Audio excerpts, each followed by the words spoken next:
Bismillahirrahmanirrahim. Assalamualaikum warahmatullahi wabarakatuh. Ustaz Syarul ucapkan kepada semua murid-murid setiap ahli kelas setiap alam, khususnya tahun 4 Al-Amin. Okey murid-murid, Ustaz harap semua murid-murid dalam keadaan sihat walafiat semuanya.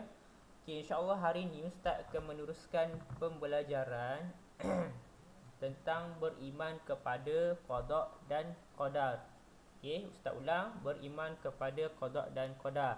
Okey, jika kamu lihat dekat buku tauhid, buku latihan siri inovatif yang berwarna purple kamu ni, okey, dekat sini dia ada okey, kalau kamu perhatikan dekat isi kandungan ada pelajaran pertama, okey, yang mengenai silibus JAKIM, okey, yakni beriman kepada qada dan qadar.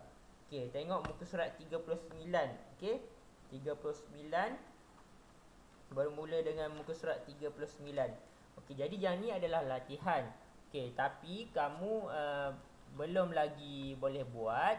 Okey, kerana insya-Allah Ustaz akan meneruskan topik ini pada hari ini. Okey, malangnya untuk buku teks ni tiada untuk topik tersebut.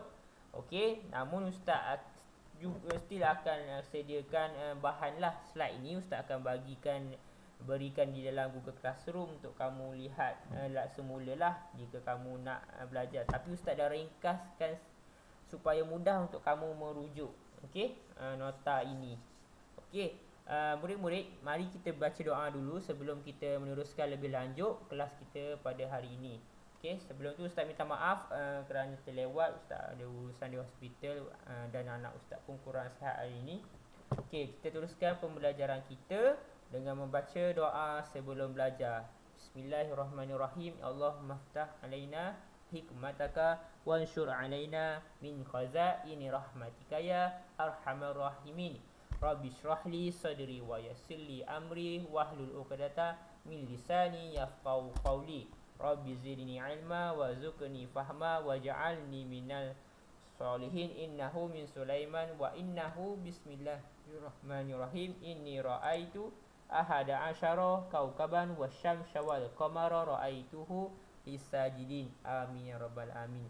Okey murid-murid, okey, mari kita teruskan pembelajaran kita. Okey, berkenaan dengan beriman kepada qada dan qadar. Beriman kepada qada dan qadar.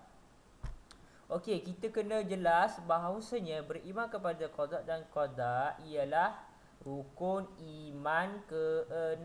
Okey, ke-6. Rukun iman yang ke-6. Okey, itu yang pertama kamu kena jelas. Yang keduanya ialah setiap dari umat Islam wajib. Okey, Ustaz ulang lagi sekali, wajib beriman ke atas perkara ini. Jadi, sesiapa yang tidak beriman kepada qada dan qadar, maka terbatallah imannya. Jadi dia akan menjadi kufur. Kerana apa? Kerana tidak mempercayai tentang qada dan qadar ini. Okey, nak tahu lebih lanjut apakah itu qada dan qadar? Okey, mari kita teruskan kepada pembelajaran kita. Okey, okey, kita akan tengok dulu yang pertamanya ialah maksud qada. Apakah itu qada? Qada ialah pelaksanaan.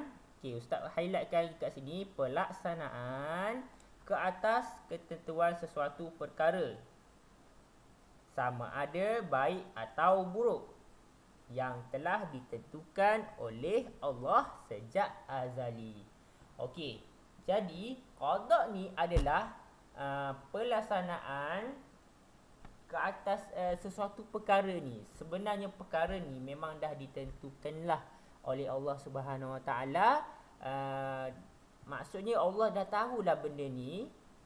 Jadi pelaksanaan ni bergantung kepada manusia. Sama ada manusia tersebut memilih jalan yang baik, yang mana perkara tersebut ke arah natijah ataupun ke arah akibat yang tidak baik, okey, ataupun perkara yang baik. Dia ada dua lah, sama ada takdir itu sama ada baik ataupun buruk. Maksudnya benda ni dah ditentukan lah oleh Allah, sebab Allah yang maha mengetahui akan segala apa yang berlaku di masa hadapan. Hebatnya Allah ni maha mengetahui. Okey, jadi jadi kita kena jelas qada ni ialah pelaksanaan. Okey, pada ketentuan sesuatu perkara tersebut. Okey, jadi Ustaz dah jelaskan berkenaan qada. Seterusnya mari kita pergi kepada maksud qadar. Maksud qadar ini ialah ketentuan sesuatu perkara yang telah, sedang atau akan berlaku ke atas seseorang. Okey, kesemuanya telah ditentukan oleh Allah sejak azali. Okey, jadi maksud qadar. Qadar ni adalah perkara yang telah ditetapkan oleh Allah Subhanahu Taala. Okey, jadi benda ni memang dah tetap dah. Contohnya perkara yang dah ditetapkan oleh Allah Subhanahu Wa Taala, ketentuan yang ketentuan yang telah dipastikan ataupun ditetapkan oleh Allah di Lauh Mahfuz. Di Lauh Mahfuz pada Lauh Mahfuz di mana catatan perkara tentang takdir kita sudah ditentukan dekat situ. Contohnya ajal kita meninggal bila, Allah dah tentukanlah. Contohnya jodoh kita, kahwin bila apa semua dah ditentukanlah. Rezeki kita Allah dah tentukanlah. Okey. Jadi benda-benda yang macam tu, benda yang memang kita tiada peluang ataupun ruang untuk menentukannya, untuk melaksanakannya. Sebab apa? Sebab qadar ni benda yang memang tak boleh kita masuk campur. Memang benda ni memang ketentuan Allah, takdir Allah sejak daripada azali. Sejak azali. Apa kata azali? Azali sejak sebelum kita lahir lagi, sejak di dalam pengetahuan Allah. Benda ni sejak azali ni. Okey, itu maksud dia. Okey, jadi jadi kamu jangan tanyalah sejak azali tu berapa lama tempoh dia semua. Sebab manusia ni dia punya pengetahuan ataupun fikiran dia terhad. Okey, Allah dah limitkan kita. Sebab apa? Allah ciptakan kita sekadar kehendak dia, mengikut kehendak dia. Dia Allah nak kita nak macam ni je. Tidak lebih daripada tu. Okey, Allah limitkan kita punya penglihatan, tidak dapat melihat perkara ghaib. Contohnya malaikat, Allah limitkan. Jin, benda tu memang luar daripada kemampuan kita. Jadi bila mana sama juga dalam keadaan qadar. Qadar ni benda yang memang kita tak tahulah. Macam mana kita nak tahu? Kita memang tak tahu. Sebab Allah limitkan pengetahuan kita. Kita ni hamba yang lemah. Sebab tu kita wajib untuk beriman kepada Allah. Apa-apa yang berkait dengan rukun Islam dan rukun iman, wajib kita patuhi. Okey? Alright. Okey, seterusnya kita akan pergi kepada slide seterusnya. Okey, kita tengok dalil beriman kepada qada dan qadar. Firman Allah Subhanahu Wa Taala, a'udzubillahi minasyaitonirrajim, wa kana amrullahi qadaran maqdura. Sadaqallahul azim. Maksudnya, okey, dan ingatlah perintah Allah itu adalah satu ketetapan yang ditentukan berlakunya. Okey, jadi perkara yang berlaku ni adalah semuanya adalah perintah Allah, yakni satu ketetapan yang ditentukan berlaku. Jadi benda yang berlaku takdir. Benda berlaku. Contohnya keadaan diri kita ni macam ni, keadaan kita macam ni.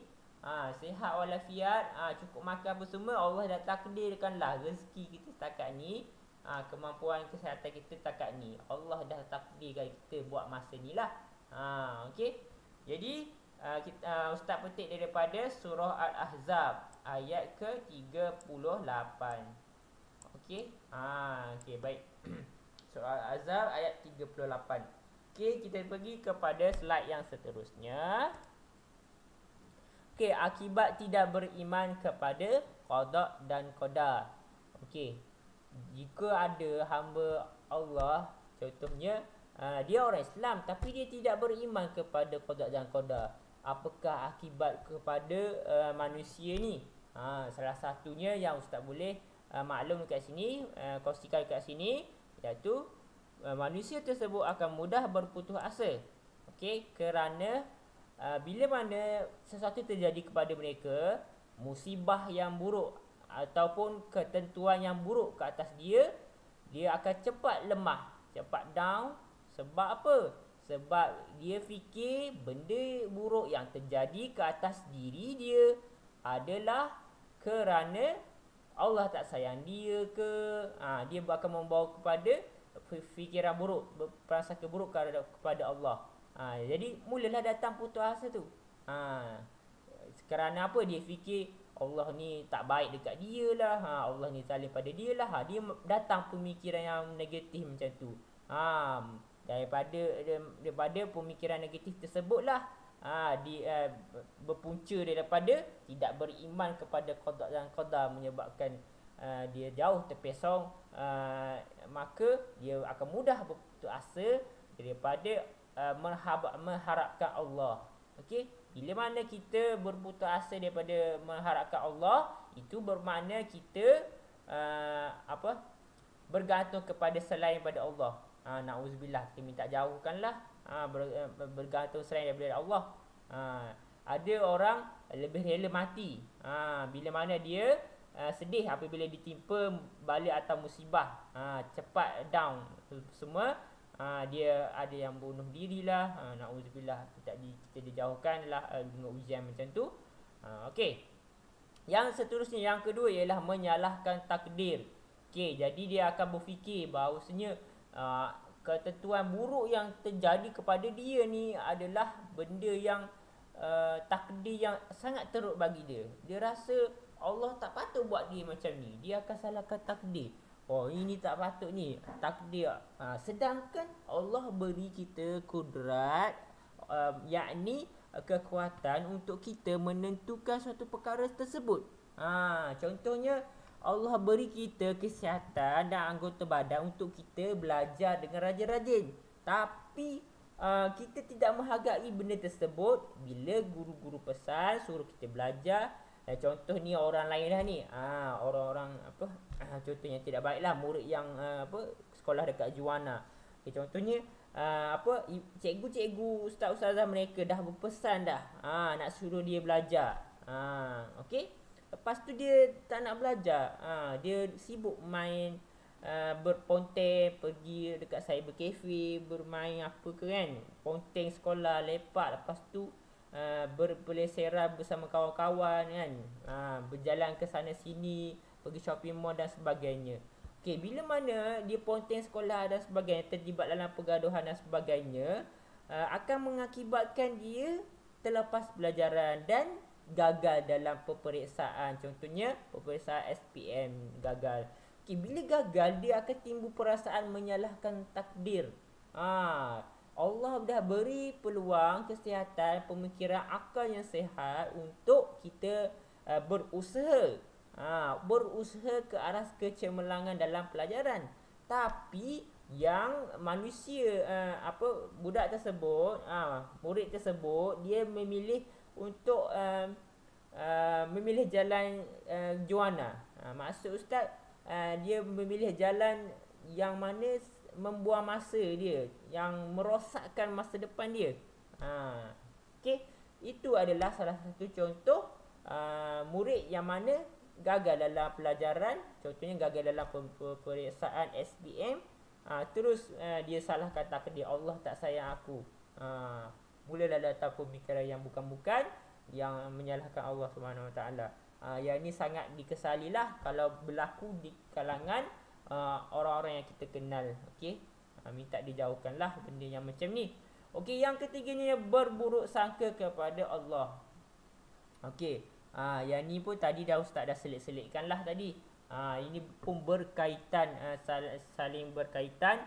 Bila mana kita ada manusia ni hamba Allah ni dia tidak beriman kepada qada dan qadar, dia akan mulalah berburuk sangka kepada Allah. Biasanya fitrah manusia ni inginkan kebahagiaan, kebaikan kepada diri mereka, kejayaan dan kemewahan dalam hidup mereka. Bila mana diuji dengan benda yang buruk, maka akan timbullah perasaan buruk sangka kepada Allah. Allah ni tak patut buat aku miskin macam ni. Allah ni tak patut buat aku cacat macam ni. Nauzubillah, minta dijauhkan benda macam ni. Jadi kita jangan rasa sesuatu musibah tu, kesusahan tu adalah tanda Allah benci kita. Tak, bukan sama sekali, bukan macam tu. Yang pentingnya kita kena faham bahawasanya ada sebab yang tertentu yang kita tak tahu. Allah dah takdirkan kepada kita yang akan datang ni. Barangkali Allah takdirkan kita gagal dalam peperiksaan. Contohnya lah gagal dalam peperiksaan SPM. Barangkali Allah nak kita sedar, nak bangkit semula, supaya kita belajar lagi pada waktu yang akan datang. Kalau gagal SPM boleh cuba lagi, ataupun ambil peringkat lain, peringkat STPM. Yang ni peringkat sekolah menengah lah. Ustaz just kongsikan sahaja. Okey, kalau kamu faham, kamu tahulah kalau ada abang kakak kamu yang ambil STPM ke ataupun STEM. Okey, yang seterusnya nombor 4, malas berusaha. Malas berusaha.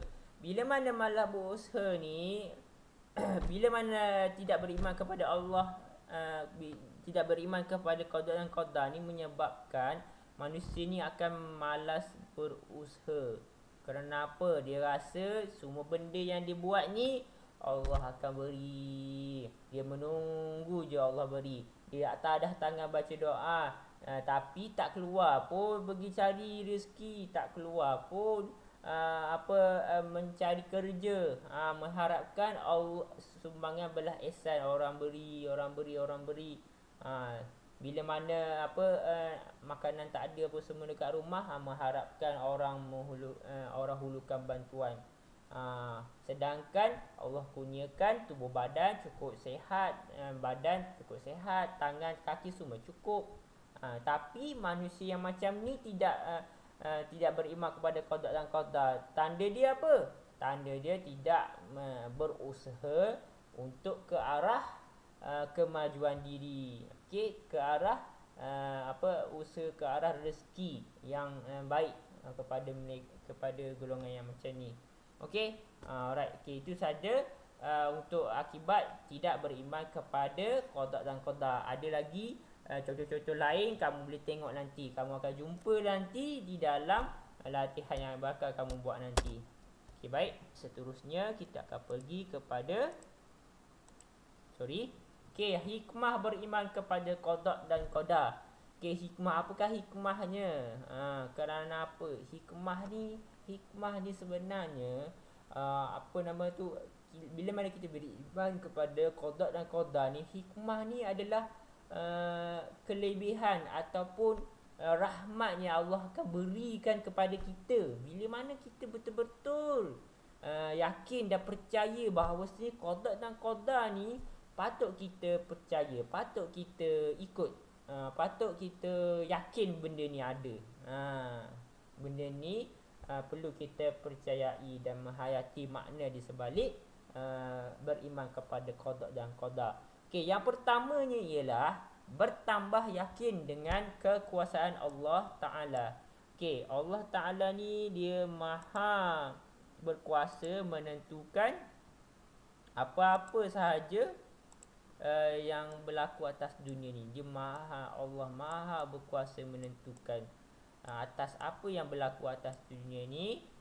Jadi bila kita yakin dengan qada dan qadar ni, kita akan bertambah keyakinan dalam diri kita bahawasanya Allah yang berkuasa menentukan ajal kita, menentukan jodoh kita, rezeki kita.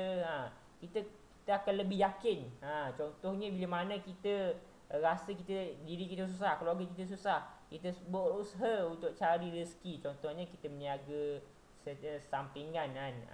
Contohnya petang kita balik sekolah, petang-petang kita meniaga goreng pisang contohnya. Okey, bila ada rezeki orang beli goreng pisang, alhamdulillah Allah berikan rezeki dekat kamu. Kerana apa Allah beri? Kamu sudah berusaha. Itulah janji Allah Subhanahu taala. Barang siapa yang berusaha, insya-Allah Allah akan ganjari dia rezeki. Okay, yang keduanya ialah tidak sombong apabila berjaya. Bila mana kita berjaya, kita sentiasa bersyukur. Ya Allah, ya Tuhanku, terima kasih ya Allah kerana memberikan nikmat yang sangat besar kepadaku ya Allah, kepada keluargaku, dengan kemurahan rezeki, rumah yang besar, selesa, keluarga yang ramai, meriah, harmoni dalam rumah, dalam keluarga, adik-beradik semua ramai, sehat-sehat semuanya. Jadi bila mana kita rasa nikmat ni yang datang sekeliling kita ni, dengan kemewahan keluarga kita yang ada ni, jangan sesekali kita sombong kepada manusia yang lain. Kerana apa? Kerana kita tak tahu takdir Allah, takdir penentu masa depan kita tak tahu macam mana perakhiran kita. Barangkali Allah takdirkan kebinasaan kepada diri manusia yang sombong ni. Na'udzubillah min zalik. Bukan nak cakap kita lah, kita ambil contoh orang lain lah kan. Sebab benda ni benda yang tak baik kan. Okey, tidak sombong apabila berjaya. Jadi kita kena banyakkan tingkatkan rasa syukur bila mana Allah berikan kita nikmat. Okey. Dan yang ketiga, tidak kecewa apabila gagal. Okey, jangan risau. La tahzan, innallaha ma'ana. Jangan kita sesekali kecewa. Kerana apa? Allah berikan ujian, kekecewaan, kegagalan kepada kita. Allah nak kita sentiasa berusaha dan jangan mudah putus asa. Allah nak naikkan darjat kita dengan apa? Datangkan ujian yang hebat kepada kita. La yukallifullahu nafsan illa wus'aha. Allah tidak akan menguji kamu melainkan dengan kemampuan kamu. Okey? Dan yang seterusnya, mendorong seseorang berusaha lebih. Yang ni pun bagus. Ini adalah cara bentuk fikir yang benar. Bila mana kita ada musibah, kesusahan, itu tandanya Allah nak kita berusaha dengan lebih baik. Contohnya kita rasa kita down, kita dah gagal dalam perniagaan, contohnya pelajaran. Okay, kita ambil konteks pelajaran lah, dekat dengan kamu. Contohnya pelajaran bahasa Arab. Okay, fail, alamak fail.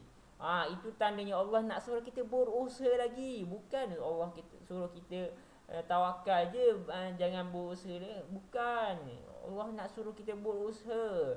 Sebab Allah nak tegur kita. Kita masih lemah dalam pelajaran bahasa Arab tu. Jadi kita kena improvekan diri. Banyakkan bertanya dengan ustaz-ustazah, banyakkan berlatihan. Okey, alright. Yang seterusnya, tabah menghadapi dugaan dan cabaran hidup. Okay, yang ni nikmat yang hebat, kekentalan jiwa. Setiap kali kita bersabar dan bersyukur di atas ujian yang Allah berikan, maka Allah akan angkat darjat kita dan bertambah-tambah pahala kita bila mana kita sentiasa sabar dan tidak melakukan perkara yang ditegah oleh Allah Subhanahu Wa Taala. Okey, alright. Okay, Ustaz harap sedikit banyak pencerahan ini memberikan sedikit semangat dan ilmu yang dapat Ustaz kongsikan kepada kamu, insya-Allah. Okey, jika ada sebarang permasalahan, boleh tanya Ustaz, boleh PM Ustaz. Okey, boleh teruskan buat latihan nanti muka surat 39, 40 dan 41 dahulu. Okey, 3 muka surat dahulu cuba buat. InsyaAllah itu sahaja daripada Ustaz. Aku liqauli hadza wa astaghfirullahal azim li wa lakum. Wassalamualaikum warahmatullahi wabarakatuh. Bye bye.